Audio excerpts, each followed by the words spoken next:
व्याख्यामुद्रां करसरसिजैः पुस्तकं शङ्खचक्रे बिभ्रद्भिन्नस्फटिकरुचिरे पुण्डरीके निषण्णः अम्लानश्रीरमृतविशदैरंशभिप्लावयन् मामाविर्भूयात् अनगमहिमा मानसेवागधीशः। नमस्ते प्राणेश प्राणतविभवायामनिमगाः नमः स्वामिन् रामप्रियतम हनुमन् गुरुगुण नमस्तुभ्यं भीमप्रबलतमकृष्णेष्ट भगवन् नमः श्रीमन्मध्वप्रदिश सुदृशन्नो जय जय श्रीगुरुभ्यो नमः। नारायणं सुरगुरुं जगदेकनाथं भक्तप्रियं सकललोकनमस्कृतं च त्रैगुण्यवर्जितमजं विभुमाद्यमीशं वन्दे भवग्नम् अमरासुरसिद्धवन्द्यं नारायणं नमस्कृत्य नरं चैव नरोत्तमं देवीं सरस्वतीं व्यासं ततो जयमुदीरये। ವೇದವ್ಯಾಸರ ಮಹಾಭಾರತದ ಚಿಂತಕರಿಗೆ ವಂದನೆಗಳು. ಶಾಂತಿ ಪರ್ವದ 354ನೆಯ ಪ್ರವಚನ. ಗಾರಸ್ಥ್ಯದ ಕೆಲವು ಮುಖಗಳನ್ನು ವ್ಯಾಸರು ಶುಕಾಚಾರ್ಯರಿಗೆ ತಿಳಿಸಿದರು. 4 ವೃತ್ತಿಗಳ ಬಗ್ಗೆ ಮಾತಾಡುವಾಗ ಅದರಲ್ಲಿ ಮತ್ತೆ ತಿಂಗಳುಗಟ್ಟಲೆ ಸೊತ್ತುಗಳನ್ನು ಇಟ್ಟುಕೊಳ್ಳುವ ಕಥೆಯ ಬಗ್ಗೆ ಹೆಚ್ಚು ಹೇಳದೆ ಮುಂದಿನ 3 ವೃತ್ತಿಗಳ ಬಗ್ಗೆ ಹೆಚ್ಚು ಒತ್ತು ಕೊಡುತ್ತಾರೆ. ವಾಸ್ತವ ಅದರಲ್ಲಿ ಗೃಹಸ್ಥ ವೃತ್ತಯ ತಿಸ್ರಃ ತಾಸಾಂ ನಿಶ್ರೇಯಸಂ ಪರಂ ಅನ್ನೋದಾಗಿ 3 ಪ್ರಕಾರದ ವೃತ್ತಿಗಳಿವೆ. ಕುಂಭಧಾನ್ಯ, ಆ ಬಳಿಕ ಅಶ್ವಸ್ತನ, ಅದನ್ನೇ ಉಂಚಶಿಲ ಅಂತ ಕರೆಯುವುದು ಅಂತ ಕಳೆದ ಬಾರಿ ಹೇಳಿದ್ದೆ. ಮುಂದಕ್ಕೆ ಕಾಪೋತಿ ವೃತ್ತಿ. ಇವು ಅತ್ಯಂತ ಪ್ರಶಸ್ತವಾದವುಗಳು. 3 ವೃತ್ತಿಗಳು ಗೃಹಸ್ಥನಿಗೆ. ಅವನನ್ನು ಎತ್ತರಕ್ಕೇರಿಸುವವುಗಳು, ಮೋಕ್ಷಕ್ಕೆ ಬಿಡುಗಡೆಗೆ ಕಾರಣವಾಗುವಂತೆ ಇದು ಅಂತ ಬಹಳ ಅದ್ದೂರಿಯಾಗಿ ಹೆಚ್ಚು ಒಟ್ಟು ಮಾಡಿ ಒಂದು ಮುಡಿಗಿಂತ ಜಾಸ್ತಿ ಇರಬಾರದನ್ನೋ ನೆಲೆಯಲ್ಲಿ ಗೃಹಸ್ಥನ ವೃತ್ತಿಯನ್ನು ಹೇಳುತ್ತಾ ಅದನ್ನು ಮುಖ್ಯವಾಗಿಟ್ಟುಕೊಳ್ಳದೆ ಪಾತ್ರೆಯಲ್ಲಿ ಇರುವಷ್ಟು ಅಕ್ಕಿದ್ರೆ ಪದಾರ್ಥಗಳಿದ್ರೆ. ನಮಗಿದರ ಚಿಂತನೆ ಕೇಳಿಕೊಂಡಾಗ ಒಂದು ಗಮನಿಕೆ ಇರ್ತದೆ. ಇತ್ತೀಚೆಗೆ ಕೋವಿಡ್ ಹೊತ್ತಿನಲ್ಲಿ, ಕೊರೋನಾದ ಸಂದರ್ಭದಲ್ಲಿ ವಿದೇಶದ ಒಂದು ಮಹಿಳೆ ಹೇಳಿದ್ಲು, ನನಗೇನು ತೊಂದರೆ ಆಗಲಿಕ್ಕಿಲ್ಲ, ನನ್ನಲ್ಲಿ ಬೇಕಾದಷ್ಟು ತಿನ್ನುವ ಪದಾರ್ಥಗಳು ಸ್ಟಾಕ್ ಇವೆ, ವರ್ಷಗಟ್ಟಲೆ ಅದನ್ನು ನಾನು ಉಪಯೋಗಿಸಿಕೊಳ್ಳುವಷ್ಟು ನನ್ನಲ್ಲಿ ಇದೆ ಅಂತ ಹೇಳಿದ್ಲು. ಆಶ್ಚರ್ಯ ಆಗುತ್ತೆ.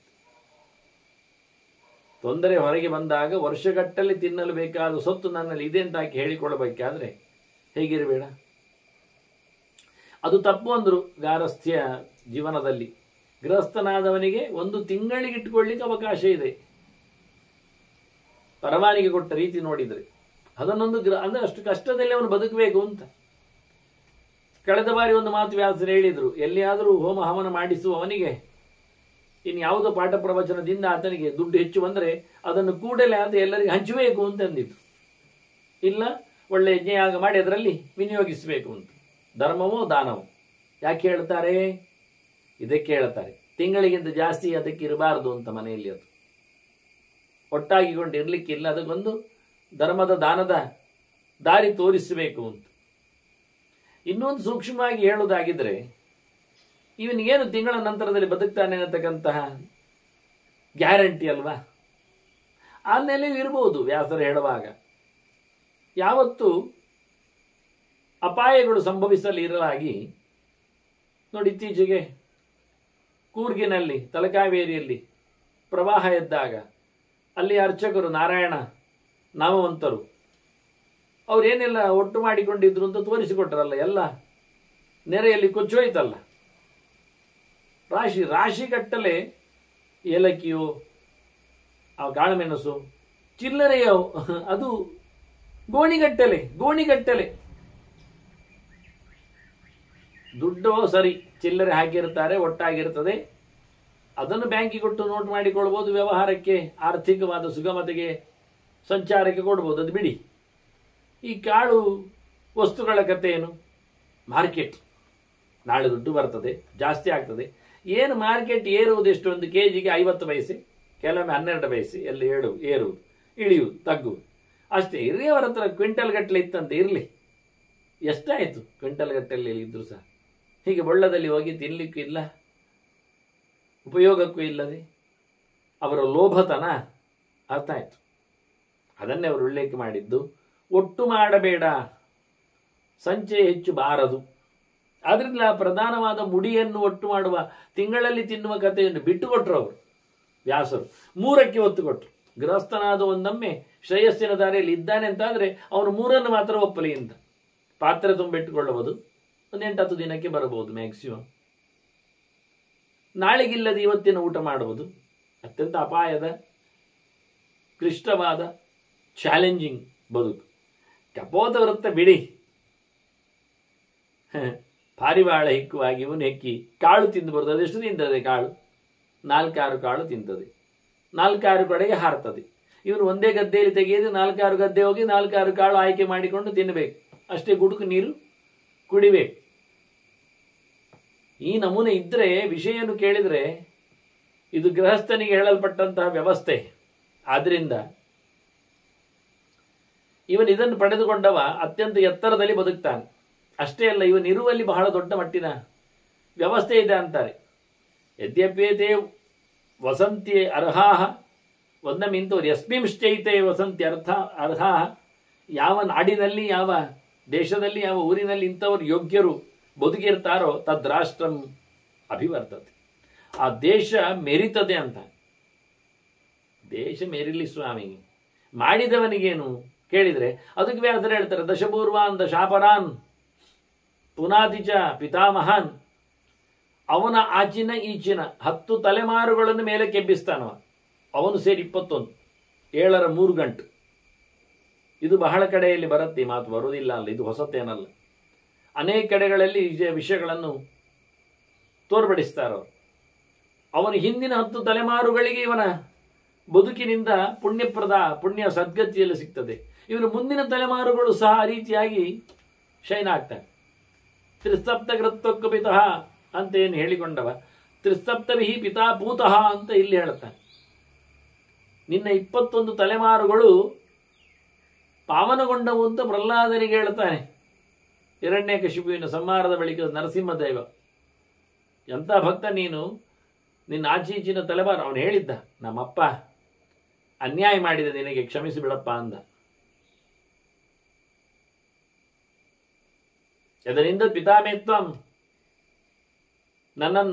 ನಿನ್ನನ್ನು ನನ್ನ ಅಪ್ಪ ನಿಂದೆ ಮಾಡಿದ, ಹಾಗಾಗಿ ಅವನ ತಪ್ಪನ್ನು ಮನ್ನಿಸಿ ಉದ್ಧಾರ ಮಾಡು ಅಂತ ಕೇಳಿದ್ದಕ್ಕೆ ನರಸಿಂಹ ಹೇಳಿದ್ದು, ನೀನು ಹುಟ್ಟಿದ ಬಳಿಕ ಏನು ಹೇಳುವ ಭಕ್ತ ಮಹಾಶಯ, 21 ತಲೆಮಾರು ಆಚೆ ಈಚೆ 10 ಜನ ಉದ್ಧಾರ ಆಗಿದ್ದಾರೆ ಅಂತ. ಬಹಳ ಅದ್ದೂರಿಯಾದಂಥ ಮಾತುಗಳು. ಹಾಗೆ ಕಾಣಸಿಗುವ ಮಾತುಗಳು ಸುಮಾರಿವೆ ಇತಿಹಾಸಗಳಲ್ಲಿ. ಇಲ್ಲಿ ಮಾತ್ರ ಅಲ್ಲ, ಈ ರೀತಿಯಾಗಿ ಗೃಹಸ್ಥವನ್ನು ಒದಗಿದರೆ ಅವನು ತನ್ನ ಹಿರಿಯರನ್ನು 10 ಜನರನ್ನು ಉದ್ಧಾರ ಮಾಡ್ತಾರೆ, ತನ್ನ ಮುಂದಿನವರಿಗೂ ಅವನು ಪುಣ್ಯದ ಠೇವಣಿ ಇಡ್ತಾನೆ ಅಂತ. ಇನ್ನೇನು ಹೇಳು ಲಾಭವನ್ನು. ಮತ್ತಿಷ್ಟಾಗಿಯೂ ಗೃಹಸ್ಥ ಇಷ್ಟು ಮಾತ್ರ ಪಡೆಯುವುದಲ್ಲ, ಅವ ಸಚಕ್ರಧಾರ ಲೋಕಾನಾಂ,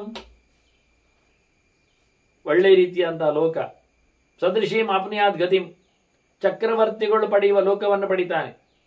ಮಹಾರಾಜರು ನೋಡಿಕೊಂಡವರು ದೇಶವನ್ನು ಎಷ್ಟು ಪುಣ್ಯವಂತರಾಗಿರ್ತಾರೋ ಅದರ ಹಾಗೆ ಖಾಲಿ ಒಬ್ಬ ಮನೆಯಲ್ಲಿ ಕುಡಿಗೆ ಊಟದೊಡೆಯನೆ ಬದುಕುವವನ ಕತೆ ಅಂತ.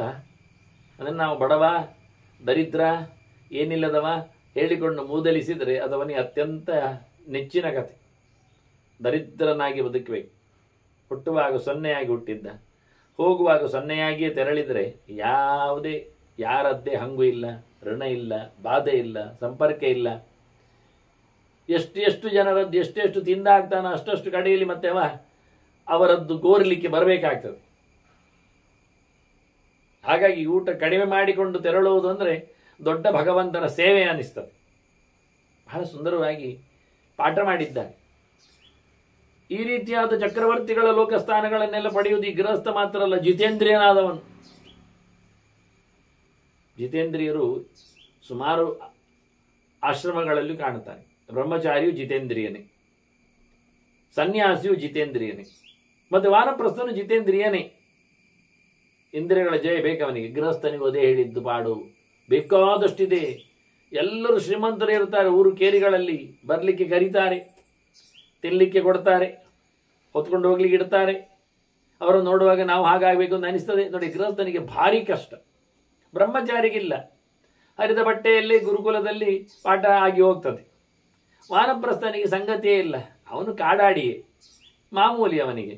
ಕಾಡು ಪ್ರಾಣಿಗಳಂತೆ ಬತ್ತಲೆಯ ಬದುಕು ಅವನಿಗೆ ಗೊತ್ತು. ಇನ್ನು ಮುಂದಕ್ಕೆ ಮಾತಾಡ್ತಾರೆ ವ್ಯಾಸರು ವಾನಪ್ರಸ್ಥನ ಬಗ್ಗೆ. ಸನ್ಯಾಸಿ ಎಲ್ಲ ಬಿಟ್ಟವನೇ, ಎಲ್ಲ ಬಿಟ್ಟದ್ದಕ್ಕೆ ಸನ್ಯಾಸಿಸ್ತಾರೆ. ನ್ಯಾಸ ಅಂದರೆ ತೊಡಗುವುದು ಅಂತ, ಬಿಡುವುದು, ತ್ಯಾಗ.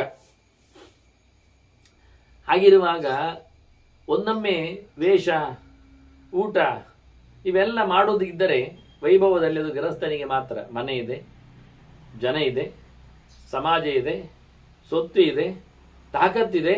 ಇವೆಲ್ಲ ಅಂಶಗಳಿಂದಾಗಿ ಏನು ಕಟ್ತಾರೆ ನೋಡಿ. ಒಂದೊಂದು ಮನೆ ನೋಡಿದರೆ ಒಂದೆಡೆ ಈ ಫ್ಲ್ಯಾಟ್ಗಳು, ಒಂದೆಡೆ ಸ್ಲಮ್ಸ್, ಇನ್ನೊಂದೆಡೆ ಶ್ರೀಮಂತರ ಏಕಾಏಕಿಯಾದ ಫ್ಲ್ಯಾಟಿಗಿಂತಲೂ ಸ್ಲಮ್ಮಿಗಿಂತಲೂ ಹೆಚ್ಚು ಕಡಿಮೆ, ಅಂದರೆ ಫ್ಲ್ಯಾಟಿಗಿಂತ ಎತ್ತರ, ಸ್ಲಮ್ಮಿಗಿಂತ ವಿಶಾಲ ಇವರ ಮನೆ. ಒಬ್ಬರತ್ತು ಯಾರಿದ್ದಾರೆ ಒಳಗೆ ಕೇಳಿದರೆ ಕೆಲಸದವರು ಎದುರು ಬರ್ತಾರೆ ಅಷ್ಟೇ, ಮತ್ತು ಯಾರು ಇರುವುದಿಲ್ಲ ಅಲ್ಲಿ. ಮತ್ತು ಇನ್ನು ಜೋರಾಗಿ ಮಾತಾಡಿದರೆ ಬೊಗಳಿಕೆ ಉತ್ತರ ಬರ್ತದೆ ಅಲ್ಲಿ, ಅಂದರೆ ನಾಯಿ ಇರ್ತದೆ ಅಂತ ಅರ್ಥ, ಮತ್ತೆಂತ ಇರುವುದಿಲ್ಲ ಅದರ ಆಚೆ. ಏನು ಇಲ್ಲದೆ ಬದುಕುವುದೇ ಅದ್ಭುತವಾದ ಬದುಕು ಅಂತ. ಹಾಗಾಗಿ ಜಿತೇಂದ್ರಿಯರು ಈ ರೀತಿಯಾದಂತಹ ವಸ್ತು ಸಿಗುತ್ತೆ. ಇದು ಗೃಹಸ್ಥನ ವೃತ್ತಿಗಳಿವು, ಅದರಿಂದ ಆತನ ಔನ್ನತ್ಯವನ್ನು ಸಂಪಾದನೆ ಮಾಡಲಿಕ್ಕೆ ಆಗ್ತದೆ ಅಂತ. ಈ ಗೃಹಸ್ಥನಲ್ಲಿ ಇನ್ನೆಷ್ಟು ಅಂಶಗಳಿವೆ ಅಂದರೆ ಬಹಳಷ್ಟು ವ್ರತ ನಿಯಮಗಳು ಇಲ್ಲಿವೆ ಅಂತ. ಸ್ವಲ್ಪ ಕಷ್ಟ ಇದೆ ಗಾರಸ್ಥ್ಯ ಶಾಸ್ತ್ರೀಯವಾಗಿ ನಡೆಸಲಿಕ್ಕೆ. ಇಂತಹ ಸ್ವರ್ಗಲೋಕಗಳು, ಬಹಳ ಎತ್ತರದ ತಾಣಗಳು, ಚಕ್ರವರ್ತಿಗಳ ಪ್ಲೇಸ್ಗಳೆಲ್ಲ ಬರಬೇಕಾದ್ರೆ ಗೃಹಮೇಧಿಗಳಿಗೆ, ಮನೆಯಲ್ಲಿ ಕೂತು ಯಜ್ಞಯಾಗಗಳು ನಡೆಸುವ ಅತ್ಯಂತ ಶ್ರೇಷ್ಠರಿಗೆ ಅನೇಕ ನಿಯಮಗಳುಂಟು ಅಂತ. ಕೆಲವನ್ನು ಸ್ಯಾಂಪಲ್, ಇಂಥದ್ದು ಬಹಳ ಕಡೆಯಲ್ಲಿ ಬಂದಿದೆ ಪುರಾಣಗಳಲ್ಲಿ. ಹಾಗಾಗಿ ಅದನ್ನು ಒಟ್ಟು ಮಾಡುವುದು ಒಂದು ದೊಡ್ಡ ಸಂಭ್ರಮ. ಇಲ್ಲಿ ಒಂದಿಷ್ಟು ಮುದ್ದೆ ಹೇಳ್ತಾನೆ. ಗೃಹಮೇಧಿ ವ್ರತಾನ್ಯತ್ರ ಮಹಾಂತೀಹ ಪ್ರಜಕ್ಷತೆ. ಗೃಹಸ್ಥರ ವ್ರತ ನಿಯಮಗಳು ಬಹಳ ಅಂತ ಹೇಳುತ್ತಾರೆ, ತುಂಬ ಬಗೆಯಲ್ಲಿ ಕಾಣುತ್ತದೆ, ಇರುತ್ತದೆ. ಪ್ರಧಾನವಾಗಿ ಅವನು ಸ್ವದಾರ ನಿರತಃ, ತನ್ನ ಹೆಂಡತಿಯಲ್ಲಿ ಮಾತ್ರನೇ ಸಂತೋಷ ಪಡಬೇಕು.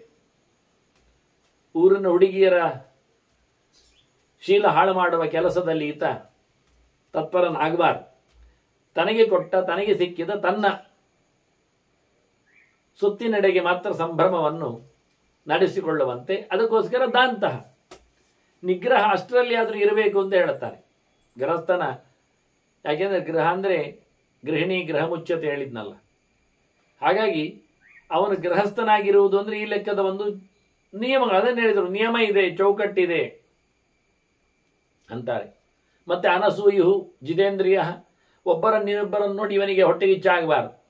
ನನಗಿಲ್ಲಲ್ಲ, ಆ ಚಂದದ ಹುಡುಗಿ ಇಲ್ಲ, ಆ ಚಂದದ ಮನೆ ಇಲ್ಲ, ಅಷ್ಟು ಆರಾಮವಾದಂತಹ ವಾಹನ ವ್ಯವಸ್ಥೆ ಇಲ್ಲ, ಅಷ್ಟು ಹತ್ತಿರದ ನೆಲೆ ಇಲ್ಲ, ಅಷ್ಟು ಊಟಕ್ಕೆ ಹಲ್ಲಿಲ್ಲ, ಅದನ್ನು ಕೂಗಬೇಕು ಅವನು. ಮತ್ತೇನು ಮಾಡೋದು? ಯಾರು ಬೀಳಿಸಿಕೊಳ್ಳಿಕ್ಕೆ ಹೇಳಿದ್ದಾರೆ? ನಾನಷ್ಟು ಎತ್ತರ ಇಲ್ಲ, ನಾನಿಷ್ಟು ದಪ್ಪ ಇಲ್ಲ, ಕೊರಗುವವರಿದ್ದಾರೆ. ನಾನಷ್ಟು ಕಪ್ಪು, ನಾನಿಷ್ಟು ಬಿಳುಬು ಅನ್ನುವವರಿದ್ದಾರೆ.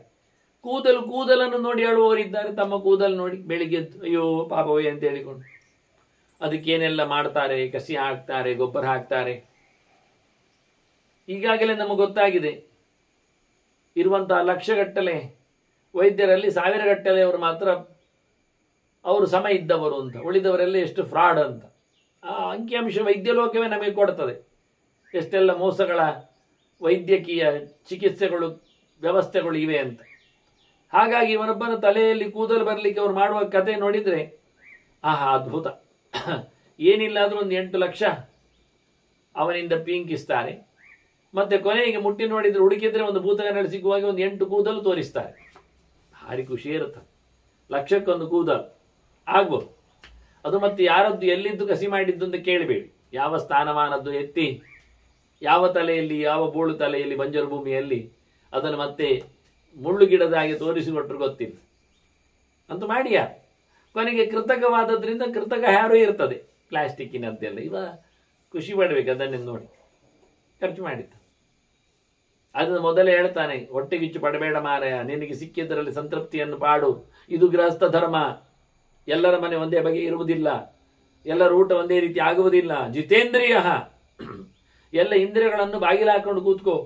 ನೋಡ್ಲಿಕ್ಕೆ ಹೋದ್ರೆ ಅಲ್ವಾ ಬೇಕು ಕಾಣುವುದು, ನೋಡಬೇಡ ಯಾರನ್ನು. ಕೇಳಲಿಕ್ಕೆ ಹೋದ್ರೆ ಅಲ್ವಾ ಹಾಗ ಅಂತ ತಿಳಿಯುವುದು, ಕೇಳಬೇಡ ಯಾರ ಮನೆ ವಾರ್ತೆಗಳನ್ನು.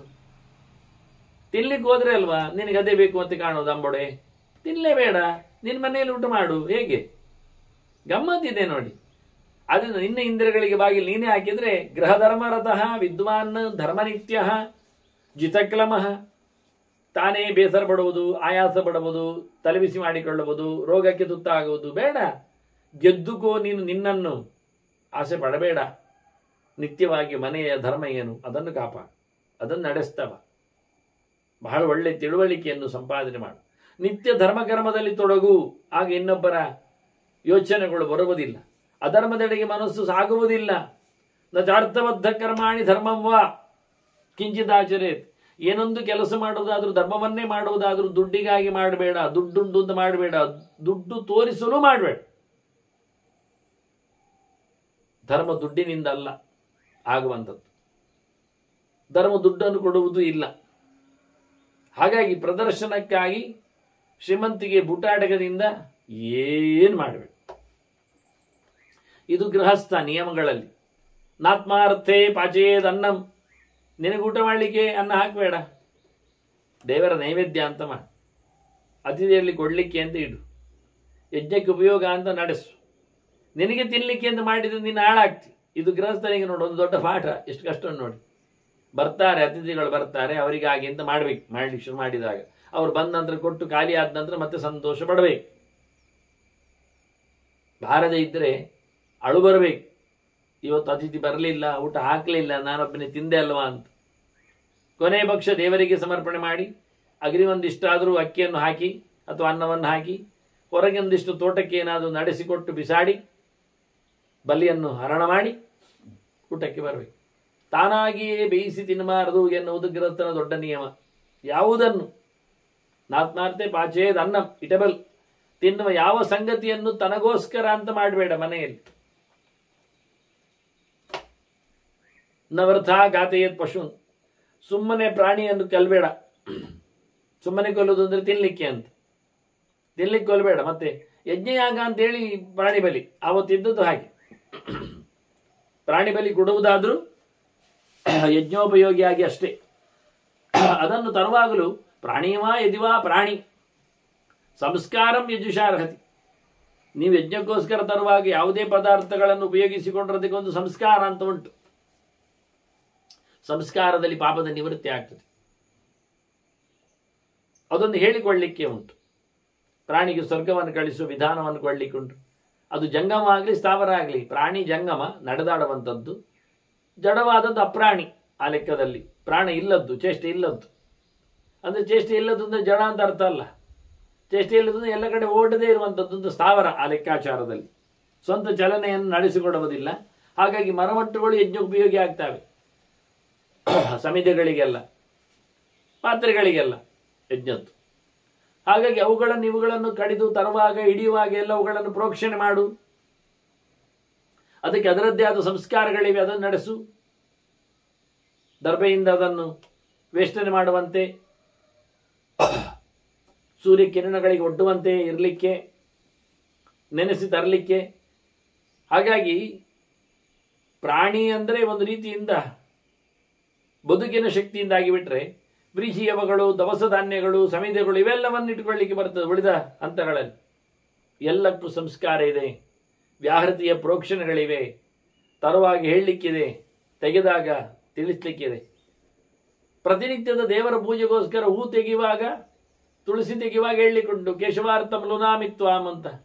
ದೇವರ ಪೂಜೆಯಾಗಿ ತೆಗಿತಾ ಇದ್ದೇನೆ, ಕ್ಷಮಿಸಿಬಿಡಪ್ಪ ನನ್ನನ್ನು ವನದೇವತೆಯೇ ಹೇಳಿಕೊಂಡು ಮಾತಾಡಲಿಕ್ಕೆ ಇದೆ ಅವರ ಹತ್ರ. ಅಪ್ಪಣೆ ಒಪ್ಪಿಗೆ ಪಡೆದು ಕೆಲಸ ಮಾಡಿ ದೇವರಿಗೆ ಅಲ್ವಾ, ಏನಾಯಿತು, ಏನಾಗುತ್ತದೆ ಪ್ರಶ್ನೆ ಇಲ್ಲ. ಪ್ರತಿಯೊಂದರ ಕೊಡುಗೆಯೂ ಅವುಗಳ ಪರಿತ್ಯಾಗವು ಅತ್ಯಂತ ಅದ್ಭುತವಾಗಿ ದೇವರಿಗಾಗಿರುತ್ತದೆ. ಹೀಗಾಗಿ ಇದನ್ನು ತಿಳಿಸಿಕೊಡುವಂತೆ ಆತನಿಗೆ ನಿಯಮವನ್ನು ಮಾಡಿದ್ದಾರೆ ಒಂದು ದೃಷ್ಟಿಯಿಂದ. ಮತ್ತೆ ನದಿವಾ ಪ್ರಸವೇ ಜಾತು, ಹಾಗೆ ನ ಪೂರ್ವಾಪರ ರಾತ್ರಿಯೋ, ಹಗಲು ಮಲಗಬೇಡ ಅಂದರೆ ನಿದ್ದೆ ಮಾಡಬೇಡ ಅಂತ ಸ್ವಾಪ. ಬೆನ್ನನ್ನು ನೆಲಕ್ಕೆ ತಾಗಿಸಬೇಡ ಅಂತ ಅರ್ಥ ಅಲ್ಲ, ಆಯಾಸ ಪರಿಹಾರಕ್ಕೆ ಕಾಲು ಚಾಚಬೇಡ ಅಂತ ಅರ್ಥ ಅಲ್ಲ. ನಿದ್ದೆ ಮಾಡಬೇಡ ಬಲಾತ್ಕಾರವಾಗಿ. ಹಗಲು ಮಾತ್ರ ಅಲ್ಲ, ರಾತ್ರಿ ನಿದ್ದೆ ಮಾಡಲಿಕ್ಕಿಲ್ಲ ಅಂತಾರೆ. ಯಾವ ರಾತ್ರಿ? ಮೊದಲ ರಾತ್ರಿ ಮತ್ತೆ ತಡರಾತ್ರಿ. ನ ಪೂರ್ವಾಪರ ರಾತ್ರಿಯೋ, ಮೊದಲ ರಾತ್ರಿ ಯಾವಾಗ? ನಮಗೆ ಹಗಲು ಯಾವುದೊಂದು ಗೊತ್ತಾದರೆ ರಾತ್ರಿ ಗೊತ್ತಾಗ್ತದೆ. ಸೂರ್ಯೋದಯದಿಂದ ಸೂರ್ಯಾಸ್ತದವರೆಗೆ ಹಗಲು ಅಂತ ಲೆಕ್ಕ. ನಮಗೀಗ ರಾತ್ರಿ ಏನು ಕೇಳಿದರೆ ಕತ್ತಲು ಅಂತೇವೆ ನಾವು, ಹಗಲು ಅಂತ ಕೇಳಿದರೆ ಬೆಳಕು ಅಂತೇವೆ. ಅಲ್ಲ, ಆ ಅರ್ಥ ಅಲ್ಲ. ಹಗಲು ಅಂದರೆ ಸೂರ್ಯ ಬಂದ ನಂತರದಲ್ಲಿ ಸೂರ್ಯ ಹೋಗುವವರೆಗಿನ ಸಮಯ. ಸುಮಾರಾಗಿ ಬೆಳಿಗ್ಗೆ 6 ಕಾಲಕ್ಕೆ ಸೂರ್ಯ ಬಂದರೆ ಸಂಜೆ 6-6ವರೆಗೆ ಹೋಗ್ತಾನೆ. ಈಗ ಕೆಲವೊಮ್ಮೆ 6ಕ್ಕೆ ಬಂದು 7ಕ್ಕೆ ಹೋಗ್ತಾನೆ, 7ಕ್ಕೆ ಬಂದು 6ಕ್ಕೆ ಹೋಗ್ತಾನೆ. ಅದಿರಲಿ.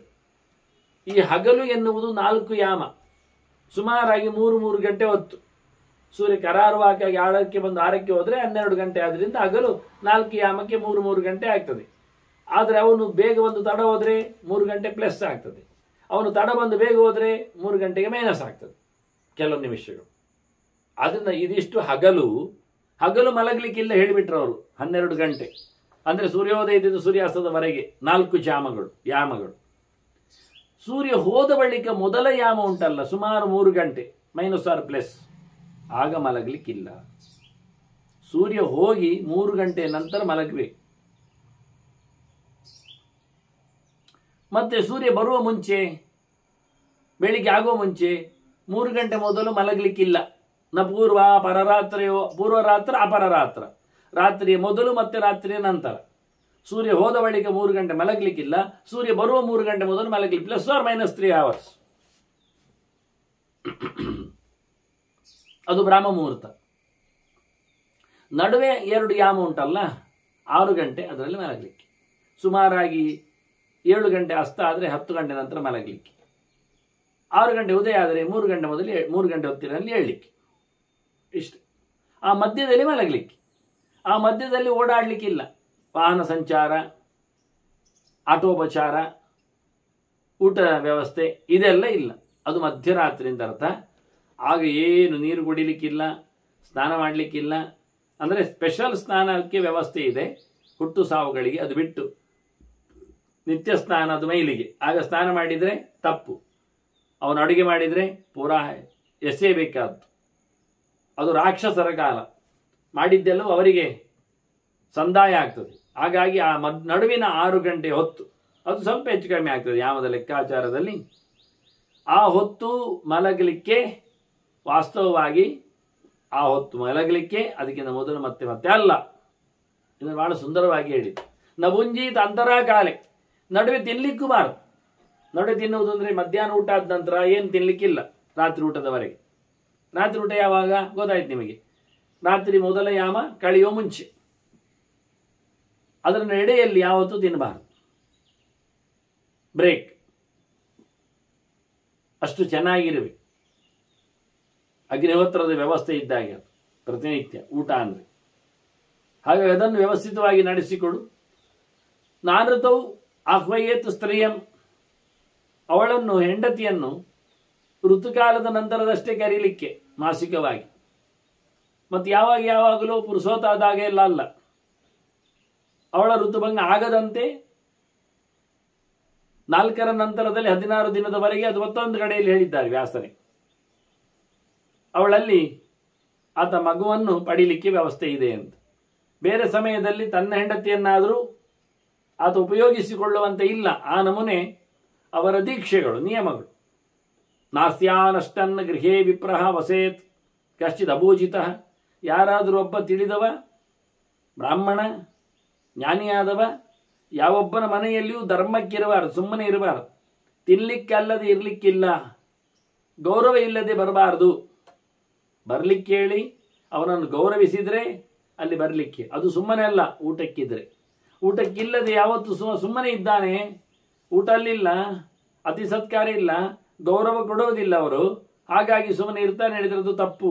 ಯಾವ ಮನೆಯಲ್ಲಿಯೂ ಯಾರೊಬ್ಬನು ಸಹ ತಿಳಿದವನು ಮರ್ಯಾದೆ ಇಲ್ಲದೆ ಊಟ ಅಲ್ಲದೆ ಅತಿಥಿ ಆಗದೆ ಇರಲಿಕ್ಕಿಲ್ಲ. ತಥಾ ಅಸ್ಯ ಅತಿಥಯ ಪೂಜ್ಯಾ ಹವಿಗವ್ಯವಹ ಸದಾ. ಹಾಗಾಗಿ ಮನುಷ್ಯ ಬರುವುದು ಯಾವಾಗ ಮನೆಗೆ? ಅತಿಥಿಯಾಗಿ ಬಂದಾಗ, ಊಟಕ್ಕಾಗಿ ನಿಂದಾಗ. ಅದರಲ್ಲೂ ಎರಡು ಪ್ರಕಾರಗಳು: ದೇವತೆಗಳ ಹೋಮ ಹವನ, ಋಷಿಗಳ ಶ್ರಾದ್ದ ತರ್ಪಣಾದಿಗಳು ಅಂತ. ಈ ಎರಡು ಪಿತೃಮೇಧ ಮತ್ತೆ ದೇವಗಳ ಪೂಜೆ. ದೇವ ಪಿತೃಕಾರ್ಯಾಭ್ಯಾನ್ನ ಪ್ರಮದಿತವ್ಯಂ ಅಂತ ಶ್ರುತಿ ಇದೆರಡು ಕೆಲಸವನ್ನು ಬಿಡ್ಲಿಕ್ಕಿಲ್ಲ ಅಂತ ಹೇಳಿಬಿಟ್ಟಿದೆ. ಅದನ್ನು ಒಟ್ಟು ಮಾತಲ್ಲಿ ಹೇಳಿದೆ. ಇಲ್ಲಿ ಬಹಳ ಸ್ಪಷ್ಟವಾಗಿ ವ್ಯಾಸರು ಶುಕನಿಗೆ ಹೇಳುವಾಗ ಅದನ್ನು ಬಿಡಿಸಿ ಹೇಳ್ತಾರೆ, ತಿಳಿಸಿಕೊಡುತ್ತಾರೆ. ದೇವತೆಗಳ ಮತ್ತು ಪಿತೃಗಳ ಸಮಾರಾಧನೆಗಾಗಿ ಮನುಷ್ಯ ಅತಿಥಿಯಾಗಿ ಅಲ್ಲಿ ಬರಬೇಕು. ಎಂಥವನು? ವೇದ ವಿದ್ಯಾ ವ್ರತಸ್ನಾತಾ ಶ್ರೋತ್ರಿಯಾ ವೇದ ಪಾರಗಾ, ವೇದದ ಅರಿವನ್ನು ಚೆನ್ನಾಗಿ ಮಾಡಿಕೊಂಡವ. ಅಷ್ಟೇ ಅಲ್ಲದೆ ಒಳ್ಳೆ ವಿದ್ಯೆಯನ್ನು ಸಂಪಾದನೆ ಮಾಡಿಕೊಂಡು ಓದು ಮುಗಿಸಿ ನಿಂತವನು ನಮಗೆ ಬೇಕು ಅಂತಾರೆ. ಅವರು ನಮಗೆ ನಿಜವಾಗಿ ಅತಿಥಿಗಳಾಗಿರಲಿಕ್ಕೆ ಯೋಗ್ಯರು. ಓದ್ತಾ ಇರುವವರಲ್ಲ, ಓದಿ ಮುಗಿದವರು, ವೇದವನ್ನು ಅಭ್ಯಾಸ ಮಾಡಿಕೊಂಡವರು, ಶ್ರೋತ್ರಿಯರು, ವೇದ ಧರ್ಮವನ್ನು ನಡೆಸುತ್ತಿರುವವರು, ಸ್ವಕರ್ಮ ಜೀವಿನಃ ದಾಂತಹ, ಇಂದ್ರಿಯಗಳ ನಿಗ್ರಹ, ಭಗವಂತನ ಆಕರ್ಷಣೆ, ಜೊತೆಯಲ್ಲಿ ಮುಖ್ಯವಾಗಿ ತಮ್ಮ ಕೆಲಸವನ್ನು ಚೆನ್ನಾಗಿ ಮಾಡಿಕೊಂಡು ಅದರಲ್ಲೇ ಬದುಕುವುದು. ಕ್ರಿಯಾವಂತಹ ತಪಸ್ವಿನಃ.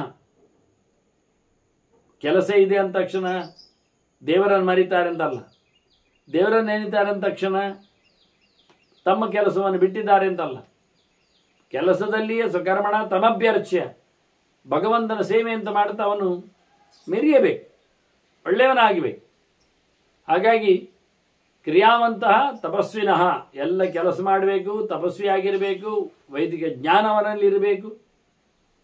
ಅಂಥವನನ್ನು ಮಾತ್ರವೇ ಊಟಕ್ಕಾಗಿ ಕರೆದಿರಬೇಕು.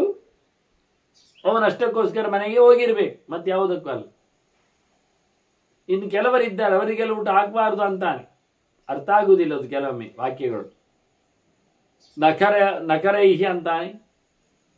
ಸಂಪ್ರಯಾತಸ್ಯ, ಉಗುರು ವೇಷ ಎಲ್ಲ ತೊಟ್ಟುಕೊಂಡು ಬಂದವ, ಅದು ಆಯಾ ಕಾಲದಲ್ಲಿ ತೆಗಿಲಿಕ್ಕೆ ಉಂಟು, ತೆಗಿಲಿಲ್ಲ ಇವ. ಇಂಥವರಿಗೆಲ್ಲ ಊಟ ಹಾಕಬಾರ್ದು ಅಂತಾನೆ. ನಿನ್ನ ವಸ್ತುಗಳನ್ನು ವಿಭಾಗ ಮಾಡಿಕೊಳ್ಳಿಕ್ಕೆ ಅವರಿಗೆಲ್ಲ ಇಲ್ಲ, ಯೋಗ್ಯತೆ ಇಲ್ಲ. ಸ್ವಕರ್ಮ ಖ್ಯಾಪಕಸ್ಯಚ, ತಾನೇನು ಮಾಡಿದೆ ಊರಿಗೆಲ್ಲ ಹೇಳ್ತಾ ಬರುವವ, ಕೊಚ್ಚಿಕೊಳ್ಳುವವ ಬೇಡ.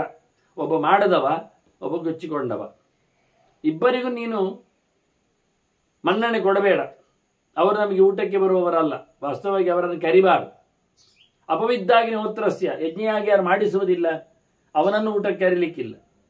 ಅದರೊಟ್ಟಿಗೆ ಗುರುವೋರ್ವ ಆಲೀಕ ಚಾರಿಣ, ಗುರುಗಳಿಗೆ ತಿರುಮಂತ್ರಾಗಿದ್ದವ ಅಯೋಗ್ಯ.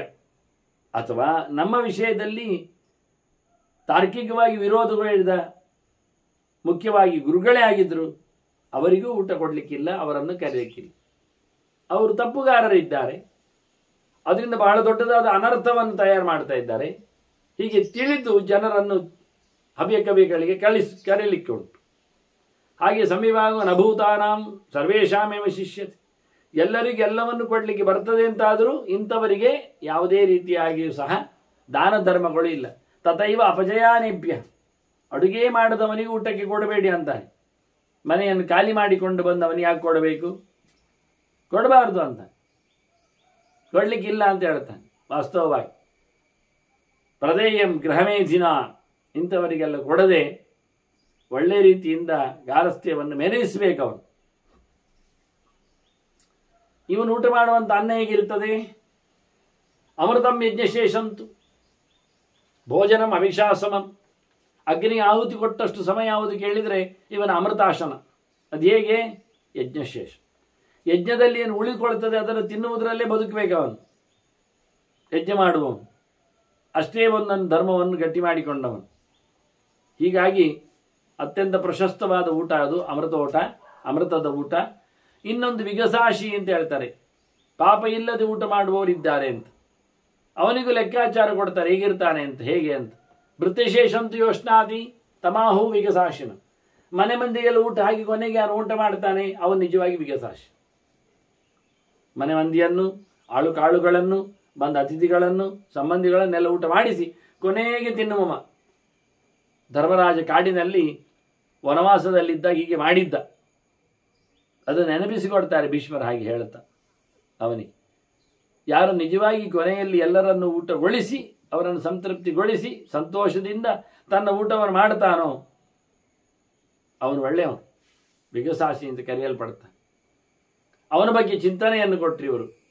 ಗಾರಸ್ಥ್ಯದಲ್ಲಿ ಇರತಕ್ಕಂಥ ಚಿಂತನೆಗಳು ಹೇಗೆ ಅಂತ ಇದರಿಂದ ನಮಗೆ ಅರ್ಥ ಆಗ್ತದೆ. ಕೆಲಸದವರನ್ನು ಮೊದಲು ಊಟ ಮಾಡಿಸಬೇಕು ಮನೆಯಲ್ಲಿ, ಮತ್ತವರು ನಮ್ಮ ದಾರಿಯಲ್ಲಿ ಸಂತೋಷವಾಗಿ ಇರ್ತಾರೆ ಅಂತ ಹೇಳಲಿಕ್ಕೆ. ಇನ್ನೊಂದು ಹೇಳ್ತಾನೆ ಮಾತು, ಬಹಳ ಮುಖ್ಯವಾದ ಮಾತು. ಮನೆಯಲ್ಲಿ ಆಗತಕ್ಕ ವಿಚಾರಗಳು, ಸಮಾಜದಲ್ಲಿ ಹೇಳತಕ್ಕಂಥ ವ್ಯವಸ್ಥೆಗಳು ಏನು ಅಂದರೆ ಗಲಾಟೆ, ಮಾತುಕತೆ, ಬೈಗಳು, ನಿಂದೆ ಯಾರಲ್ಲಿ ಎಲ್ಲ ಮಾಡಲಿಕ್ಕಿಲ್ಲ, ಮಾಡಬಾರ್ದು. ಋತ್ವಿಕ್ ಪುರೋಹಿತಾಚಾರ್ಯೈ, ಹೋಮ ಹವನಕ್ಕೆ ಬಂದಿರತಕ್ಕಂಥ ಋತ್ವಿಕಗಳಿಂದ, ಪುರೋಹಿತರಿಂದ, ನಡೆಸಿಕೊಡತಕ್ಕಂಥ ಆಚಾರ್ಯರಿಂದ, ಗುರುಗಳಿಂದ, ಪಾಠ ಹೇಳಿದವರಿಂದ ಯಾವತ್ತೂ ಸಹ ಲಡಾಯಿ ಮಾಡಲಿಕ್ಕೆ ಹೋಗಬೇಡ. ಸಂವಾದಂ ನ ವಿವಾದಂ ನ ಸಮಾಚರೇ, ಅವರಲ್ಲಿ ವಿರುದ್ಧವಾದ ಮಾತುಕತೆಗೆ, ಚರ್ಚೆಗೆ, ಅವಹೇಳನಕ್ಕೆ, ನಿಂದೆಗೆ ತೊರಗಬಾರದು. ಯಾಕೆಂದರೆ ಋತ್ವಿಕ ಪುರೋಹಿತರು ಇವರೆಲ್ಲ ದೇವಲೋಕಕ್ಕೆ ಸಂಬಂಧಪಟ್ಟವರು. ಅವರು ಸುಪ್ರಸನ್ನರಾದರೆ ಯಜಮಾನನನ್ನು ದೇವಲೋಕಕ್ಕೆ ಒಯ್ಯುವಂತಹ ಕಳಿಸುವಂತಹ ಸಾಮರ್ಥ್ಯ ಅವರಲ್ಲಿ ಕಾಣ್ತದೆ. ಹಾಗಾಗಿ ಅವರು ನಮಗಾಗಿ ಬಂದವರು, ಅವರನ್ನು ಯಾರು ಮೂದಲಿಸುವಂತಿಲ್ಲ. ಅದರಂತೆ ಆಚಾರ್ಯನು ಸಹ ಅವನು ಬ್ರಹ್ಮಲೋಕಕ್ಕೆ ಸಂಬಂಧಪಡ್ತಾನೆ, ಅದರ ಪ್ರತಿನಿಧಿಯಾಗಿದ್ದಾನೆ. ಆಚಾರ್ಯನಿಗೆ ಗುರು ಸ್ಥಾನದಲ್ಲಿ ನಿಂತವನಿಗೆ ನಾವು ಈ ಲೋಕದಲ್ಲಿ ಚಂದ್ರಲೋಕದ ಒಂದು ಚರ್ಯೆಯಲ್ಲಿ ಉಪಟಳವನ್ನಿತ್ತಂತೆ ಮಾಡಿದರೆ ಅದು ತಪ್ಪು ಅಂತಾನೆ. ಆಚಾರ್ಯ ಬೃಹಸ್ಪತಿ ಲೋಕವನ್ನು ಕರುಣಿಸುವವ ಅಲ್ಲ, ಬ್ರಹ್ಮಲೋಕವನ್ನು ಕರುಣಿಸುವವ. ಹಾಗಾಗಿ ಅವನಿಗೂ ಉಪಚಾರ, ಅವನಿಗೂ ವಿವಾದಕ್ಕೆ ಅವನನ್ನು ತರಬಾರದು, ಗುರುಗಳ ನಿಂದೆ ಮಾಡಬಾರದು. ಮತ್ತು ಮಾತುಲ ಅತಿಥಿ ಸಂಶ್ರಿತೈ ವಿವಾದಂ ನ ಕಾರ್ಯೇ ನ ಸಮಾಚರೇ, ಮಾಮಂದಿರಲ್ಲಿಯೂ ಸಹ ಗಲಾಟೆ ಮಾಡುವಂತಿಲ್ಲ. ಅವರು ಭೂಲೋಕದ ಒಡೆಯರು, ಅದರಿಂದ ಭೂಸ್ಥಾನ ತಪ್ಪಿ ಹೋಗ್ತದೆ ನಮಗೆ. ಅತಿಥಿಗಳ ಜೊತೆಯಲ್ಲಿಯೂ ಲಡಾಯಿ ಮಾಡುವಾಗಿಲ್ಲ. ಅತಿಥಿ ಇಂದ್ರಲೋಕಕ್ಕೆ ಸಂಬಂಧಪಟ್ಟವ, ಇಂದ್ರನ ಪ್ರತಿನಿಧಿಯವ.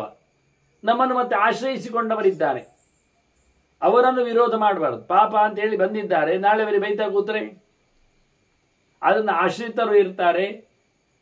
ವೃದ್ಧ ಬಾಲಾತುರೈಹಿ ವೈದ್ಯೈಹಿ, ಅಷ್ಟೇ ಅಲ್ಲದೆ ಮುದುಕರ ಜೊತೆಯಲ್ಲಿ ಗಲಾಟೆ ಎಬ್ಬಿಸಬೇಡ, ಮಕ್ಕಳ ಹತ್ತಿರ ಲಡಾಯಿ ಮಾಡಬೇಡ, ರೋಗದಲ್ಲಿ ಬಿದ್ದವರ ಹತ್ರ ನೀನು ಸೌಮ್ಯನಾಗಿರು. ಗೃಹಸ್ಥ ಧರ್ಮ ಇತ್ತು.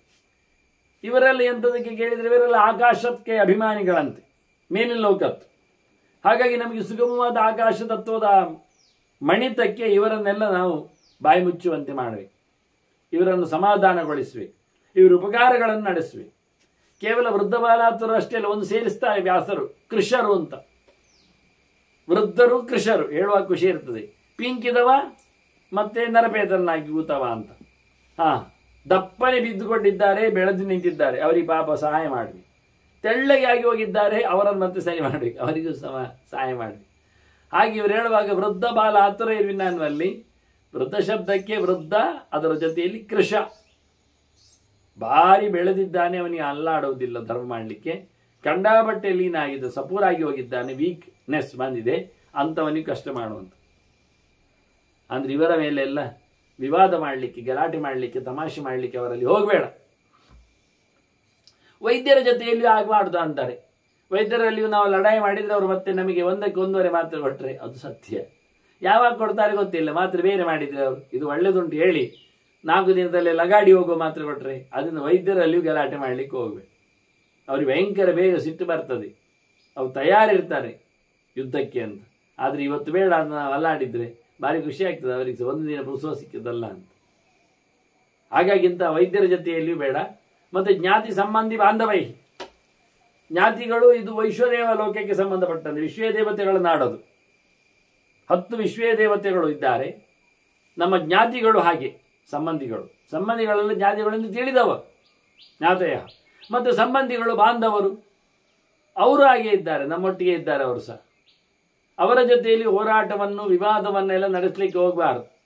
ಅವರೆಲ್ಲ ದಿಕ್ಕುಗಳ ಅಧಿಪತಿಗಳು, ಸಂಬಂಧಿಗಳು ಅಂದರೆ ಎಲ್ಲ ಕಡೆಯಿಂದ ಸಂಬಂಧ ಆದದ್ದಲ್ಲ ನಮಗೆ.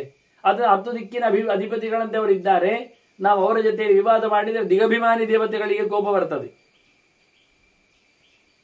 ಅಷ್ಟ ದಿಕ್ಪಾಲಕರಿದ್ದಾರೆ, ದಶ ದಿಕ್ಪಾಲಕರಿದ್ದಾರೆ, ಅವಾಂತರ ದಿಕ್ಕಿನ ಅಭಿಮಾನಿಗಳು ಸಿಗ್ತಾರೆ ನಾನು. ಹಾಗಾಗಿ ಮುಖ್ಯವಾಗಿ ಅವರ ಅನುಗ್ರಹಕ್ಕೆ ಪಾತ್ರರಾಗಲಿಕ್ಕೆ ಸಂಬಂಧಿಗಳ ಜೊತೆಯಲ್ಲಿ ಗಲಾಟೆ ಎಬ್ಬಿಸುವ. ಮಾತಾ ಪಿತೃಭ್ಯಾಂ ಜಾಮೀಭಿಹಿ ವಿವಾದನ್ನ ಸಮಾಚರೇತ್. ಅಮ್ಮನ ಜೊತೆಯಲ್ಲಿ ಗಲಾಟೆ ಮಾಡಿದ್ರೆ ಹೀಗೆ. ಅಮ್ಮ ಭೂಮಿಯ ಪ್ರತಿನಿಧಿಯವಳು, ಹಾಗಾಗಿ ನಮಗೆ ನೆಲವೇ ತಪ್ಪಿ ಹೋಗ್ತದೆ. ಅಮ್ಮನನ್ನು ಬೇಸರಗೊಳಿಸಬೇಡಿ. ಅದರೊಟ್ಟಿಗೆ ತಂದೆ ಎಂಥದ್ದು ಮಾರಾಯ, ತಂದೆ ಅವನು ದೊಡ್ಡವನೇ ಅಲ್ವಾ ಅಂತಾನೆ. ಮುಖ್ಯವಾಗಿ ಬಹಳ ಎತ್ತರದ ತಂದೆ ಇದ್ದಾನೆ, ವಿಶೇಷವಾಗಿದ್ದಾನೆ. ತಾಯಿ ಹೇಗೆ ಭೂಮಿಯ ಒಡತಿ ಆಗಿರ್ತಾಳೆ, ತಂದೆ ಪ್ರಜಾಪತಿ ಲೋಕದ ಒಡೆಯ. ಪ್ರಜಾಪತಿಗಳಿಗೆ ಖುಷಿ ಆಗ್ತದೆ ತಂದೆಯ ಸೇವೆ ಮಾಡಿದಾಗ, ತಂದೆಯಲ್ಲಿ ಪ್ರೀತಿಯಿಂದ ವರ್ತಿಸಿದಾಗ. ಮತ್ತು ಜಾಮೀಬಿಹಿ ಅಂದಾನೆ, ಕುಲದ ಸ್ತ್ರೀಯರೆಲ್ಲ ಇದ್ದಾರಲ್ಲ, ಗುತ್ತದವರೆಲ್ಲ, ಕುಟುಂಬದವರು, ಆ ಹೆಣ್ಮಕ್ಕಳಲ್ಲಿ ಏನು ಹೆಚ್ಚು ಕಡಿಮೆ ಮಾಡಬಾರ್ದಂತೆ. ಅವಳ ಆಶೀರ್ವಾದ ದೊಡ್ಡ ಸಂಗತಿ ಆಗ್ತದೆ. ಅವರು ಅಪ್ಸರೆಯರ ಲೋಕದಲ್ಲಿ ಮೆರೆಯುವವರು, ಅಪ್ಸರೆಯ ಪ್ರತಿನಿಧಿಯರವರೆಲ್ಲ. ಹಾಗಾಗಿ ಆ ಲೋಕವನ್ನು ಗೆದಿಯಬೇಕಾದರೆ ಅಂಥವರಲ್ಲಿ ಸಹ ವಿವಾದವನ್ನು ಮಾಡದೆ ಬಹಳ ಒಳ್ಳೆಯ ರೀತಿಯಿಂದ ಅವರ ಮೈತ್ರಿಯ ಸಂಪಾದನೆಯಲ್ಲಿ ಬದುಕಬೇಕು ಅವನು. ಅದರೊಟ್ಟಿಗೆ ಇನ್ನೂ ಒಂದು ಹೇಳ್ತಾನೆ, ಭ್ರಾತ್ರ ಪುತ್ರೇಣ ಭಾರ್ಯೆಯ. ಅಣ್ಣ ಜ್ಯೇಷ್ಠ ಭ್ರಾತ ಪಿತೃ ಸಮ. ಮತ್ತೆಂಥದ್ದು, ಅಣ್ಣ ಅಂದರೆ ತಂದೆ ಹಾಗೆ, ಅಣ್ಣನಲ್ಲಿ ಲಡಾಯಿ ಮಾಡುದ. ಮತ್ತೆ ಮಗ ಅವನೇ ಅಲ್ವಾ, ಇದೆಂಥದ್ದು, ಅವನೇ ಬೈಯುವುದಾ ಅಂತಾನೆ. ಮತ್ತೆ ಹೆಂಡತಿ ಬೇಕೆ ಅಂತ ಬಂದದ್ದಲ್ಲ, ಇಷ್ಟೆಲ್ಲ ಆದದ್ದು ಅವಳಿಲ್ಲ ಅಲ್ಯ, ಆಗ್ತದ ಅವಳಿಗೆ ವಿವಾದಕ್ಕೆ ಅವಕಾಶ ಇಲ್ಲ. ಮತ್ತೆ ಮಗಳು ಅತ್ಯಂತ ಕೃಪೆಗೆ ಪಾತ್ರಳು. ಇಂದೋ ನಾಳೆಯೋ ಖಂಡಿತವಾಗಿ ಮತ್ತೊಂದು ಮನೆಗೆ ಹೋಗುವವಳೆ. ಅವಳು ಇನ್ನೊಬ್ಬರದ್ದೇ ಸೊತ್ತು. ಹುಡುಗಿ ಅಂದ್ರೇನೆ ಹಾಗೆ, ಮತ್ತೊಬ್ಬರದ್ದು ಅಂತ ಅರ್ಥ. ಅದು ಯಾರದ್ದು ಗೊತ್ತಿಲ್ಲ. ಆಗುವವರಿಗೆ ನೋಡಿಕೊಳ್ಳಬೇಕಾದ್ದು ಮಂದವನ ಪಡೆದವನ ಕರ್ತವ್ಯ ವ್ಯವಸ್ಥೆ, ಅದರ ಆಚೆಗೆ ಏನಿಲ್ಲ. ಹಾಗಾಗಿ ಹೆಣ್ಮಗಳು ಅವಳು ಸಹ ಅತ್ಯಂತ ಪ್ರಿಯಳು, ಆಪ್ತಳಿ ಇರ್ತಾಳೆ. ಅವಳಿಂದಲೂ ಗಲಾಟೆ ಎಬ್ಬಿಸ್ಲಿಕ್ಕಿಲ್ಲ. ದ್ವೈತ್ರ ದಾಸವರ್ಗೇಣ ವಿವಾದನ್ನ ಸಮಾಚಾರ. ಇನ್ನು ಕೆಲಸದವರಲ್ಲಿ ಎಂತ ಗಲಾಟೆ ಮಾಡೋದು? ಇನ್ನು ಹೋಗಿ ಕೆಲಸದವರಿಗೆ ಮಾತ್ರ ಬೈಲಿಕ್ಕೆ ಆಯ್ತು, ಇನ್ನು ಯಾರಿಲ್ಲ ಇಲ್ಲಿ. ಅವರೊಬ್ಬರೇ ಸಿಗ್ತಾರೆ ಕೇಳಿದ್ರೆ. ಇಲ್ಲಪ್ಪ, ಕೆಲಸದವರು ನಿನ್ನ ನೆರಳಿನಾಗೆ ನಿನ್ನನ್ನು ಅನುಸರಿಸಿ ಇರ್ತಾರೆ, ನಿನ್ನ ಬೆನ್ನಿಗೆ ನಿಲ್ತಾರೆ, ಸಹಾಯಕ್ಕೆ ಬರ್ತಾರೆ. ನಿನ್ನ ನೆರಳಿಗೆ ಬೈದಾಗ ಆಗುದಿಲ್ಲ. ಈಗ ಅವರವರ ಕರ್ತವ್ಯವನ್ನು ನೋಡಿಕೋ. ಆದಷ್ಟು ಯಾರಲ್ಲಿಯೂ ಸಹ ವಿವಾದವನ್ನು ಮಾಡಿಕೊಳ್ಬೇಡ. ಹೀಗೆ ಮಾಡಿದ್ದರೆ ನಿನಗೆ ಎಲ್ಲ ಲೋಕ ಸಿಗ್ತದೆ ಮಾರಾಯ. ಎಲ್ಲ ಪಾಪಗಳು ಮೋಚನೆ ಆಗ್ತವೆ. ಯುದ್ಧವೇ ಕಲಹವೇ ಕಲಿಯ ಲಕ್ಷಣ, ಪಾಪದ ಕಾರಣ. ಇಲ್ಲ ಅಂತಾಗಿಬಿಟ್ರೆ ಎಷ್ಟು ಆರಾಮಾಗ್ತದೆ. ಏಬಿರ್ಜಿತೈಸ್ತು ಜಯತಿ ಸಪ್ತಲೋಕಾನ್ ಸರ್ವಲೋಕಾನ್ ನ ಸಂಶಯ. ಇವರೊಂದೊಮ್ಮೆ ಗೆದ್ದು ಬಿಟ್ರೆ ನೀನು ಎಲ್ಲವನ್ನು ಗೆದ್ದಾಗಿ. ಬಹಳ ವಿಶೇಷವಾಗಿ ಆ ಚಿಂತನೆಯನ್ನು ಕೊಡ್ತಾ, ಎಲ್ಲರನ್ನು ಜಯಿಸಿದ ಲಾಭ, ಎಲ್ಲ ಪಾಪಗಳನ್ನು ಓಡಿಸಿದ ವ್ಯವಸ್ಥೆಗೆ ನೀನು ಕಾರಣನಾಗ್ತಿ. ಒಂದೊಮ್ಮೆ ಅವರೇ ನಿನ್ನಂಗೆ ತಮಾಷೆ ಮಾಡಿದರು. ತಸ್ಮಾದೇತಿ ಅಧಿಕ್ಷಿಪ್ತ. ಏನು ಮಾಡಲಿಕ್ಕೆ, ಸುಮ್ಮನೆ ಇರಲಿಕ್ಕೆ. ಅಸಂಜ್ವರ ನಿತ್ಯಂ ವಸೇತ್.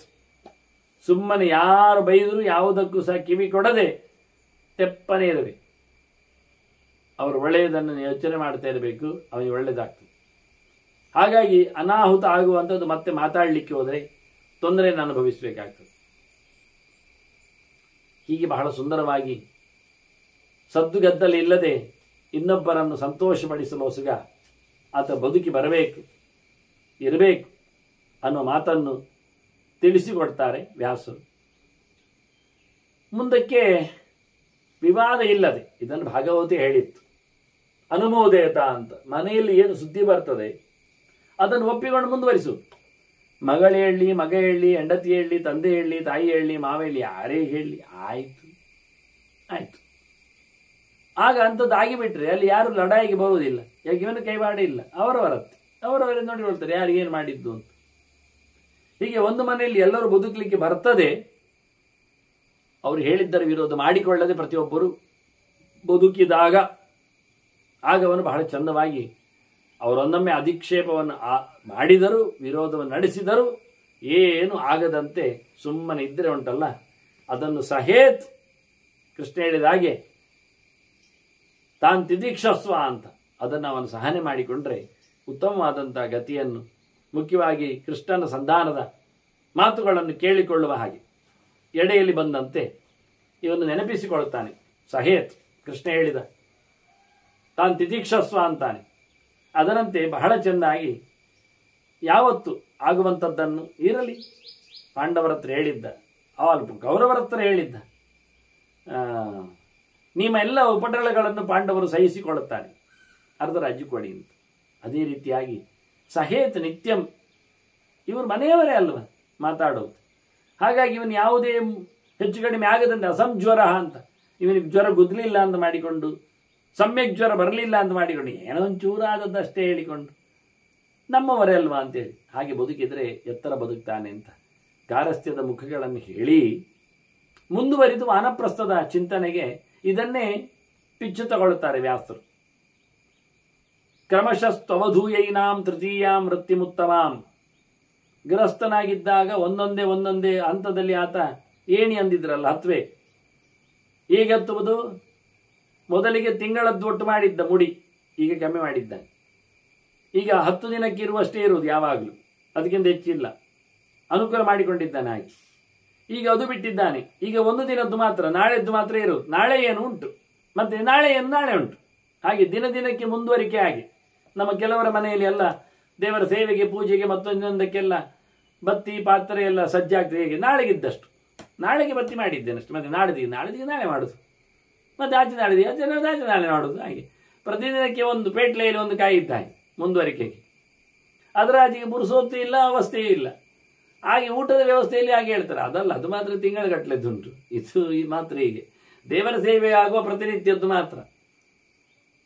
ಮತ್ತೆ ಅನ್ನ ಊಟಕ್ಕೆಲ್ಲ ಆದಾಗ ಅದು ವಾರದ ಸಂತೆಯಲ್ಲಿ ಬಂದಿರ್ತದೆ, ತಿಂಗಳ ಲೆಕ್ಕಾಚಾರದಲ್ಲಿ ಬಿದ್ದಿರ್ತದೆ. ಹೀಗೆಲ್ಲ ಬಹಳ ದೊಡ್ಡ ಅದಕ್ಕೆ ಮ್ಯಾನೇಜ್ಮೆಂಟ್ ಉಂಟು. ಇದು ಆಗಲ್ಲ ಅಂತ. ಹಾಗಾಗಿ ಇವ ವೃತ್ತಿಯನ್ನು ಮುಂದುವರಿಸಬೇಕು. ಗೃಹಸ್ಥದಲ್ಲಿ, ಗಾರಸ್ಥ್ಯದಲ್ಲಿ ತಿಂಗಳಿಗೆ ಆಗ ಒಟ್ಟು ಮಾಡಿ ಆಯ್ತಲ್ಲ, ಈಗ ಅದು ವಾರಕ್ಕೆ ಮಾಡು, ವಾರಕ್ಕೆ ಆಯ್ತಲ್ಲ, ಈಗ ದಿನಕ್ಕೆ ಮಾಡು, ಈಗ ದಿನಕ್ಕೂ ಆಯ್ತಲ್ಲ, ಈಗ ಹೆಕ್ಕಿಲಿಕ್ಕೆ ಹೋಗುವಂದ ಆಗದ್ದಕ್ಕೆ ಅಷ್ಟೇ, ಮುಂದೇನು ಇಲ್ಲ, ಅಷ್ಟೇ. ಹೀಗೆ ನೀನು ಬಂದರೆ 3ನೇ ವೃತ್ತಿಯನ್ನು ಹೆಕ್ಕಿ ತಂದರೆ, ಕಪೋತ ವೃತ್ತವನ್ನು ನಿಂತರೆ ನಿನಗಾಗ ವೈರಾಗ್ಯ ಬಂದಿದೆ ಅರ್ಥ ಆಗ್ತದೆ. ಇಲ್ಲ ಆದರೆ ಬರುವುದಿಲ್ಲ. ಒಟ್ಟು ಮಾಡಿಕೊಂಡಾಗ ಗಮ್ಮತ್ತು ತೇಗಿ ಬರ್ತದೆ ಅಷ್ಟೆ. ಇನ್ನೊಂದು ಸುದ್ದಿ ಹೇಳ್ತಾನೆ ಗಾರಸ್ಥ್ಯದಲ್ಲಿ, ಸಂಯೋಗ ವ್ರತ ಕಿನ್ನಾನ. ಒಟ್ಟಾಗಿತ್ತಾರಲ್ಲ, ಹೆಣ್ಣು ಗಂಡಿಗಳ ಮೇಳನ ಇರ್ತದಲ್ಲ, ಇದು ಅವನಿಗೆ ಸುಸ್ತಾಗಿರ್ತದೆ. ಇಷ್ಟೇ, ಹೀಗೆ ಮುಗಿಯಿತು, ಇನ್ನು ಬೇಡ ಅನಿಸಿದೆ. ಹಾಗಾಗಿ ಅದರ ಮೇಲಿನ ಹೇಯ ಭಾವ ಬಂದಾಗಲೂ ಅವನು ತೆರಳಬೇಕು. ವಾನಪ್ರಸ್ಥ ಆಶ್ರಮೌಕಸಾಂ. ಇನ್ನು ಇಲ್ಲಿ ಬೇಡ, ಊರಿನಲ್ಲಿ ಗಲಾಟೆ ಆಗ್ತದೆ, ಕಾಡಿನಲ್ಲಿ ಇರುವ ಅಂತ ಅನಿಸಿಬಿಡ್ತದೆ, ಎಲ್ಲ ಜಂಗುಳಿಯಿಂದ ದೂರಕ್ಕೆ ಹೋಗ್ತಾನೆ. ಹಾಗೆ ಆಗಲು ಯೋಚನೆ ಮಾಡಿಕೊಂಡವ ಅವನಿಗೆ ಈಚೆ ಹೋಗಲಿಕ್ಕೆ ಉಂಟು. ಶ್ರೀಯತಾಂ ಪುತ್ರ ಭದ್ರಂತೆ ಸರ್ವಲೋಕಾಶ್ರಮಾತ್ಮನ. ಕೇಳಪ್ಪ ಮಗ ಅಂತ ಹೇಳ್ತಾನೆ. ಎಷ್ಟು ಗಮ್ಮತ್ತು ನೋಡು ಅಂತ. ಊರು ಬಿಟ್ಟವನಿಗೆ ಎಲ್ಲ ಕಿರಿಕಿರಿ ಬಿಟ್ಟ ಹಾಗೆ, ಜಂಜಾಟ ಹೋದ ಹಾಗೆ. ಇಡೀ ಲೋಕದ ಆಶ್ರಮಗಳೇ ಅತ್ಯಂತ ಎತ್ತರದವುಗಳೇ ಇವನಿಗೆ ಅತ್ಯಂತ ಪ್ರಿಯವಾಗಿರ್ತದೆ. ಎಲ್ಲರೂ ದೇವರನ್ನು ಚಿಂತನೆ ಮಾಡುವವರೇ ಸೇರ್ತಾರೆ ಅಲ್ಲಿ. ಆಗ ಇದೊಂದು ರೀತಿಯ ದೀಕ್ಷೆ ಇದ್ದಾಗೆ. ಅದೇನು ಬಹಳ ಚೆನ್ನಾಗಿ ನೋಡಿಕೊಂಡು ಪ್ರೇಕ್ಷಾಪೂರ್ವಂ ನಿವೃತ್ತಾನ. ಬುದ್ಧಿ ಬಂದು ಬಲಾತ್ಕಾರ ಇಲ್ಲ, ಇಲ್ಲಿ ದುಡಿದ್ದಲ್ಲ, ಹೇಸಿಗೆ ಆಗಿ ಅಲ್ಲ, ಗಲಾಟೆಯದ್ದು ಅಲ್ಲ, ವೈರಾಗ್ಯ ಬಂದದ್ದು ನಿಜವಾಗಿಯೂ. ಪುಣ್ಯದೇಶ ನಿವಾಸಿನಾಂ. ಇನ್ನು ಪುಣ್ಯಾತ್ಮರ ದೇಶ, ಪುಣ್ಯತಮವಾದ ದೇಶ, ಭಗವಂತನಿಗೆ ಸಂಬಂಧಪಟ್ಟಂಥ ಕ್ಷೇತ್ರಗಳು, ಇಲ್ಲಿ ಬದುಕಲಿಕ್ಕೆ ಇಷ್ಟ ಆಗ್ತದೆ ಅವನಿಗೆ. ಹಾಗೆ ಗೃಹಸ್ಥ ಯದಾ ಪಶ್ಯೇತ್ ವಲಿ ಫಲಿತ ಆತ್ಮನಃ ಅಪತ್ಯಸ್ಯ ಅಪತ್ಯಂ ವರಮೇವ ಸಮಾಶ್ರಯ. ಯಾವಾಗ ವ್ಯಕ್ತಿ ತನ್ನ ಮೈಯಲ್ಲಿ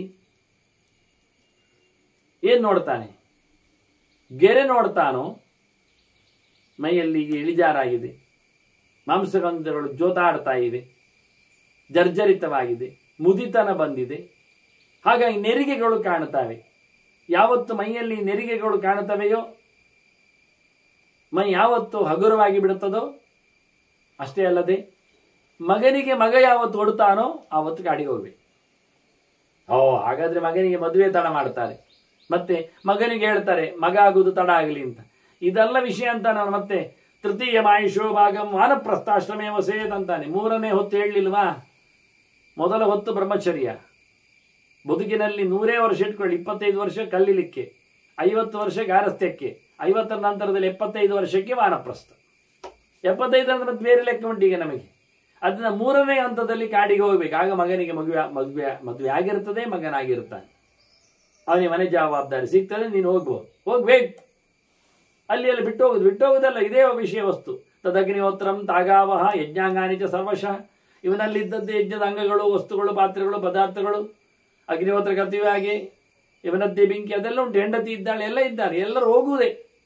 ಒಬ್ಬರನ್ನು ಬಿಟ್ಟು ಒಬ್ಬರನ್ನು ಅಂತ ಅಲ್ಲ, ಹೋಗ್ಬೋದು. ಒಬ್ಬರೇ ಹೋಗ್ಬೇಕು, ಇಬ್ಬರು ಹೋಗ್ಬೇಕು ನಿಯಮ ಇಲ್ಲ. ಬಿಟ್ಟು ಹೋಗ್ಲಿಕ್ಕೆ ಬರ್ತದೆ ಮಕ್ಕಳ ಹತ್ತಿರದಲ್ಲಿ, ಮೊಮ್ಮಕ್ಕಳು ನೋಡಿಕೊಳ್ಳಿಕ್ಕೆ. ಆದ್ರೆ ಅಗ್ನಿಹೋತ್ರ ಅಂತ ತಕ್ಷಣ ಹೆಂಡತಿ ಇರುವುದು ಚಂದ ಅಲ್ವ? ಧೃತರಾಷ್ಟ್ರನಿಗೆ ಗಾಂಧಾರಿ ಸಮೇತ ಬರಲಿಲ್ವ? ಮುಂದಿನ ಹಂತದಲ್ಲಿ ಬರುವ ಕಥೆ ನಾವು ಕೇಳಿದ್ದೇವೆ ಅದನ್ನು. ಹಾಗಾಗಿ ಇದೇ ನೆಲೆಯಲ್ಲಿ ಹೋಗಬೇಕು. ಊಟ ಹೇಗೆ ಕೇಳಿದ್ರೆ ಷಷ್ಠಭಕ್ತ ಅಪ್ರಮತ್ತಮಾನ್, ತಪ್ಪಿಸಿಕೊಳ್ಳದೆ 6ನೇ ಊಟ ಮಾಡಲಿಕ್ಕೆ. 6ನೇ ಊಟ ಅಂದ್ರೆ ಕಳೆದ ಬಾರಿ ಒಮ್ಮೆ ಹೇಳಿದ್ದೆ ನಾನು, ನೌಶನ ಪ್ರಕರಣ ಬಂದಾಗ ಅಜಗರ ವೃತ್ತದಲ್ಲಿ ಒಂದು ಅಂಶ. ದಿನಕ್ಕೆ 2 ಊಟ, 2ನೇ ದಿನ 4 ಆಗ್ತದೆ.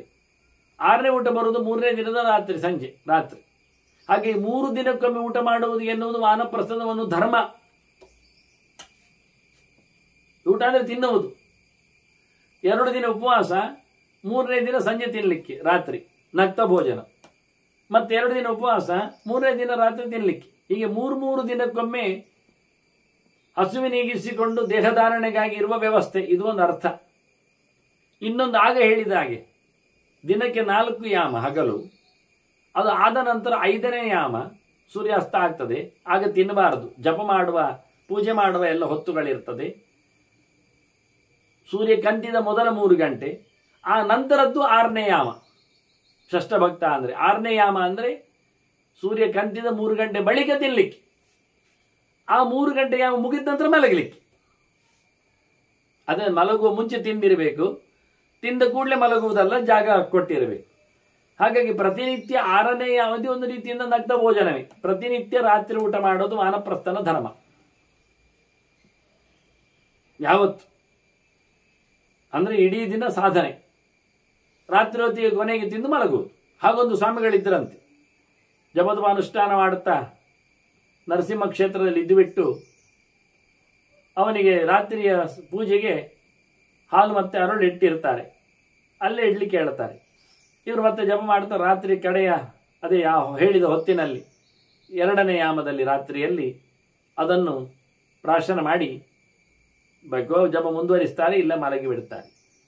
ಕೆಲವೊಮ್ಮೆ ಅವರು ಧ್ಯಾನ ಮಾಡುತ್ತಾ ಜಪ ಮಾಡುತ್ತಾ ಆ ಸಮಯವನ್ನು ದಾಟಿ ಬಿಟ್ರೆ ಅದನ್ನು ಮತ್ತೆ ತಿನ್ನೋದಿಲ್ಲ, ಅವರು ಹಾಗೆ ಬಿಡ್ತಾರೆ. ಹಾಗೆ ಎಷ್ಟೋ ಸಮಯ ಹಾಗೆ ಇದ್ದದ್ದಿತ್ತಂತೆ ಅವರು. ಇವರು ಪರಿಚಾರಿಕರಿಗೆಲ್ಲ ಹೇಳಿಬಿಡ್ತಾರೆ, ನೀವು ಹೋಗಿಬಿಡಿ ಇಂದ ಮಲಗಿ ಅಂತ. ಇವರು ಎಷ್ಟೊತ್ತಿಗೆ ಅದನ್ನು ಉಪಯೋಗಿಸಿಕೊಳ್ಳುತ್ತಾರೆ, ಎಷ್ಟೊತ್ತಿಗೆ ಅದನ್ನು ಬಿಟ್ಟಿರುತ್ತಾರೆ, ಇಲ್ಲ, ಅವರ ಎಚ್ಚರ ಆದಾಗ. ಹಾಗೆ ವಾನಪ್ರಸ್ಥನು ಪ್ರತಿನಿತ್ಯವೂ 6ನೇ ಹೊತ್ತು ತಿನ್ಲಿಕ್ಕೆ ಇದು ಬಹಳ ಸುಲಭ. 3 ದಿನದೊಳಗೆ ಕಾಯಬೇಡಿ, ಪ್ರತಿನಿತ್ಯದ 6ನೇ ದಿನ ತಿನ್ನುವುದು ಕೊಟ್ಟುಬಿಡಿ ಅವನಿಗೆ. ಆದ್ರೆ ಮಾಡಬೇಕಾದ್ದು ಒಂದೇ ಊಟ, ಒಂದೇ ಸರ್ತಿ ನಕ್ತ ಭೋಜನ ಇದ್ದಾಗೆ, ರಾತ್ರಿ ಊಟ. ಇದು ನಕ್ತ ವ್ರತ ಇದ್ದಾಗೆ. ಅದರ ಬಗ್ಗೆ ನಾನು ಮಾತು ಹೇಳಿದ್ದೆ ವ್ರತ ಸಮೀಕ್ಷಾದಲ್ಲಿ, ಅಧಿಕ ಮಾಸದಲ್ಲಿ. ನಕ್ತ ವ್ರತ ಅಂದ್ರೆ ಏನು ಅಂತ ಹೇಗೆ ಅಂತ. ಹಾಗೆ ಇದು ಒಂದು ಮುಖ. ಅಕೃಷ್ಟಂ ವೈ ವ್ರೀಹಿಯವಂ ನೀವಾರಂ ವಿಗಸಾನಿಶ. ಆಯ್ತಪ್ಪ, ತಿನ್ನುವುದಾದ್ರೂ ಏನು ಕೇಳಿದ್ರೆ, ತಿನ್ನುವುದಾದ್ರೂ ಇವ ನೇಗಿಲು ಹಾಯಿಸದ್ದನ್ನೆಲ್ಲ ಇವನು ಕೃಷಿ ಮಾಡಿ ತಿನ್ನುವುದಲ್ಲ, ಆದದ್ದು ತಿನ್ನಲಿಕ್ಕೆ. ಅಲ್ಲೇ ಹಾಕಿದ್ದಾನೆ ಬೀಜ, ಭತ್ತದ್ದು ಮತ್ತೆ ಗೋಧಿದ್ದು, ತಿಂದುಬಿಡುವುದು ಕೊಯ್ದು ಅಷ್ಟೇ. ಇವನು ನೇಗಿಲಾಯಿಸುವುದು, ಇನ್ನಷ್ಟು ಒಂದಕ್ಕೆ 10 ಮಾಡುವುದು, ಅದನ್ನೆಲ್ಲ ಮಾಡಲಿಕ್ಕಿಲ್ಲ. ಪ್ರಾಣಿ ವಧೆ ಎಲ್ಲ ನೆಲದಲ್ಲಿ ಆಗಲಿಕ್ಕಿಲ್ಲ. ಮತ್ತೆ ನವಣೆ, ಅದ್ಲೇ ಹುಲ್ಲಿನ ಅಕ್ಕಿಗಳು, ಅದು ತಿನ್ನುವುದು. ಯಜ್ಞಯಾಗದಲ್ಲಿ ಅವಶಿಷ್ಟವಾದದ್ದು ಶೇಷ, ಅದು ತಿನ್ನುವುದು. ಹವಿಂಶಿ, ಇದನ್ನೆಲ್ಲ ತಿನ್ಲಿಕ್ಕೆ ಅಷ್ಟೇ. ಮತ್ತೆ ಇದನ್ನೆಲ್ಲ ಇನ್ನೊಬ್ಬರಿಗೆ ಕೊಡ್ಲಿಕ್ಕೆ ಉಂಟು. ಸದಾ ಪ್ರಯಚ್ಛೇದ ಮಗ್ಗೇಶು ಅತ್ರಾಪಿ ಪಂಚಸ್ಸು. 5 ಯಜ್ಞ ಇಲ್ಲಿ ಉಂಟು.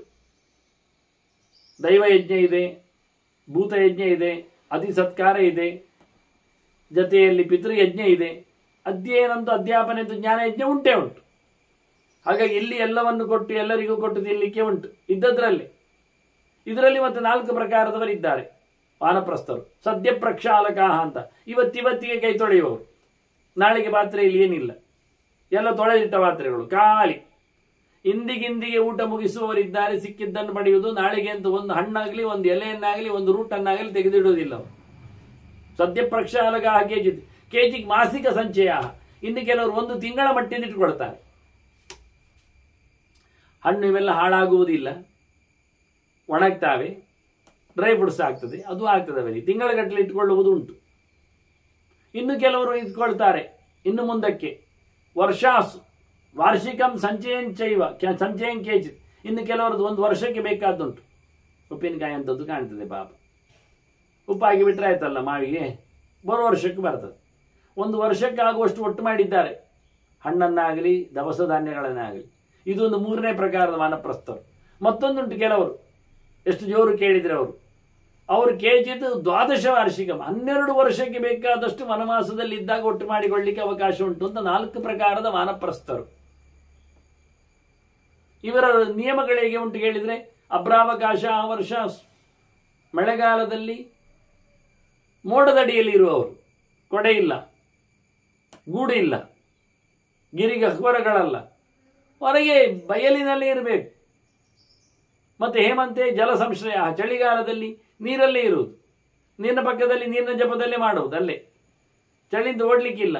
ಬೇಸಿಗೆಯಲ್ಲಿ ಗ್ರೀಷ್ಮೇಚ ಮಂಚತಪಸಃ, 5 ಕಡೆಯಲ್ಲಿ ಬೆಂಕಿ ಹಾಕೊಂಡು, ಮೇಲೆ ಸೂರ್ಯ, 4 ಕಡೆಯಲ್ಲಿ ಬೆಂಕಿ, ಅವರದ್ದು ಉಪಾಸನೆ ಬೆಂಕಿ ಹಾಕೊಂಡು ಜಪ ಮಾಡೋದು.